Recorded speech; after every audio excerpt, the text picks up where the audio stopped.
When a startup company grows, there's an interesting paradox that has become evident to me.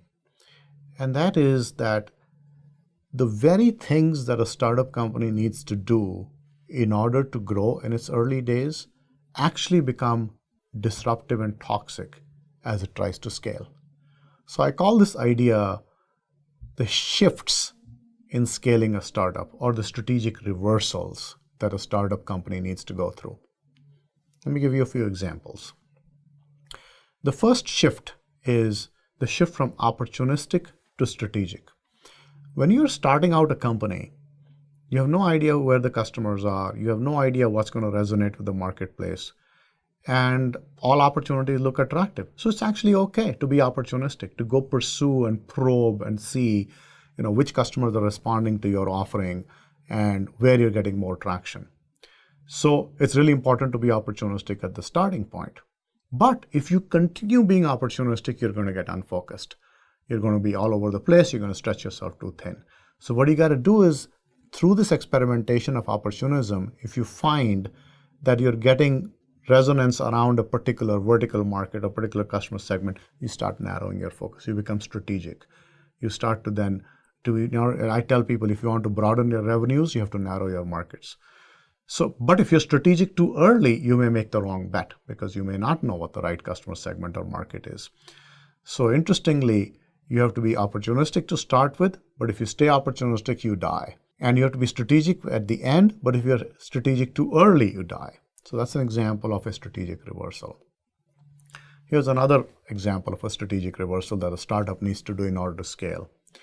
Initially, I tell companies, particularly in the software business, that you should start with projects. Start with doing consulting engagements, because those do two things. One, it puts food on the table.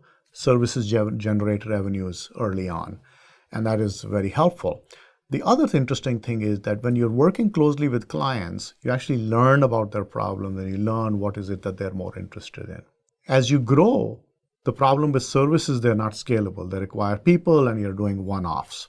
So what you need to do is to productize your services. You need to shift from services to products because products generate annuity revenues and products are more profitable and products are more scalable.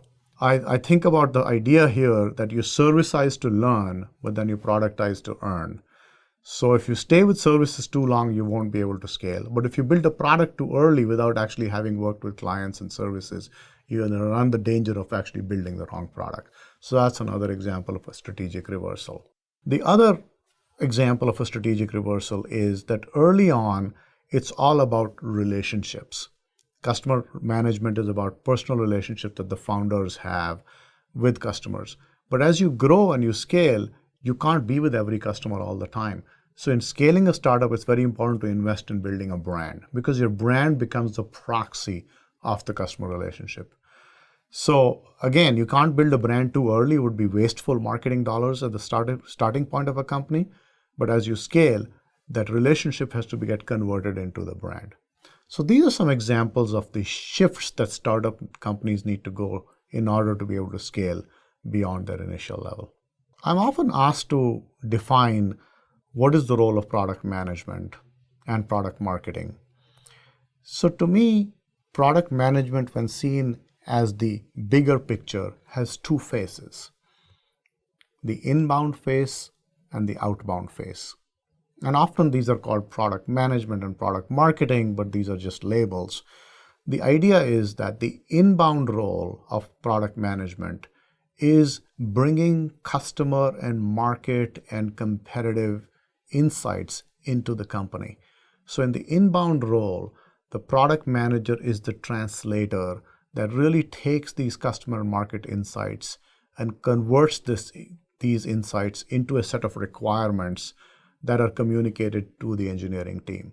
So in the inbound role, the most important interface that the product manager will have is the development of the engineering team.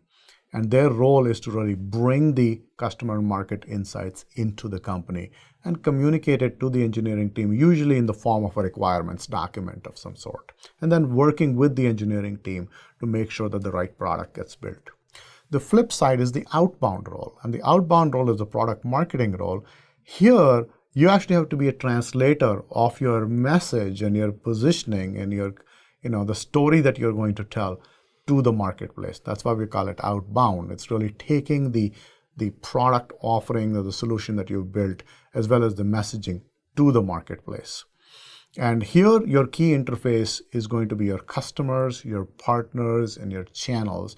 And your key deliverables are the bill of materials for product marketing, which may include everything from competitive data sheets to the product's value proposition, to the positioning and messaging framework, to the marketing collateral, to the web and social and digital media, all of the communication aspects, as well as supporting the sales team on sales calls.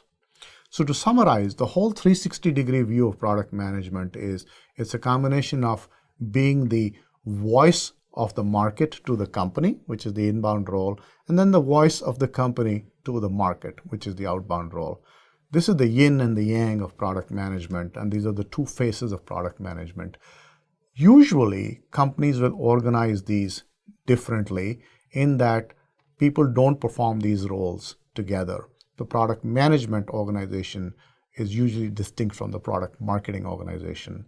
And I think that's a good division of roles because the skill sets required are somewhat different.